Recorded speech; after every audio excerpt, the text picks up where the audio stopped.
విధానం నిబద్ధత గల కార్యకర్తల్ని గుర్తించాలి. కొత్త తరం నాయకుల్ని తయారు చేయటమే జనసేన తదుపరి దశ ప్రయాణం. జనసేన సభ్యత్వ నమోదు కార్యక్రమం ఈ నెల 26వ తారీఖున ప్రారంభం కానుంది. గతంలో సభ్యత్వం తీసుకున్న వారు కూడా దానిని రెన్యువల్ చేయించుకోవాలి. ప్రతి జన సైనికుడి కుటుంబాలకు భరోసా ఇవ్వాలనే ఉద్దేశంతో పవన్ కళ్యాణ్ గారు ఈ జనసేన సభ్యత్వ నమోదును ప్రారంభించడం జరిగింది.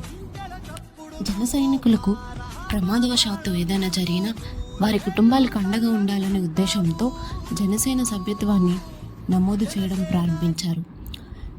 ఈ సభ్యత్వం ద్వారా ఎవరికైనా ప్రమాదం జరిగినచో వారి కుటుంబానికి 5 లక్షలను జనసేన పార్టీ తరపున అందిస్తారు.